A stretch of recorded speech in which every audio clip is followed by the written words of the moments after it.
Alrighty folks, so we're back with another item tonight. We're going to be doing a very simple, simple dish, chicken marsala.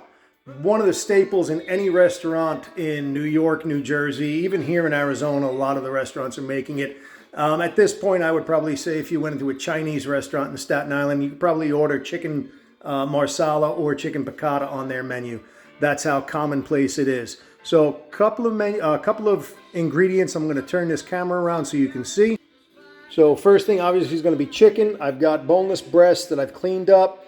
I've sliced them in half lengthwise, and I just cut them in half across to make a decent sized piece.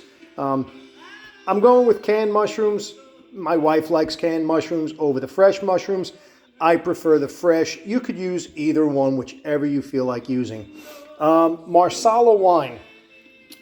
Don't use the cooking wine, okay? You'll see the one that comes to mind, the brand name is Holland House. They'll be in the regular grocery aisle. You want to get Marsala wine.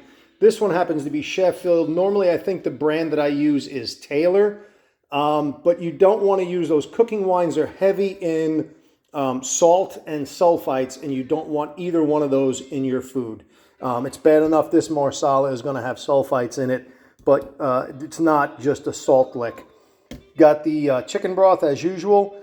I don't even use fresh garlic in this. I just go with some granulated garlic, obviously some kosher salt.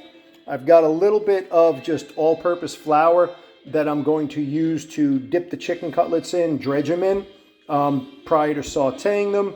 And then I've got cornstarch, much like we did with the Sicilian-style pork chops. We're going to be making a slurry to help thicken the sauce when all is said and done. So stick with me. I'm going to set up my fancy tripod thingy. I've got my mother's 1960s $4 hardware store saute pan, and we're going to get busy. Got a little Van Morrison on the radio right now, and we'll be back with part 2 of this video. Stay tuned.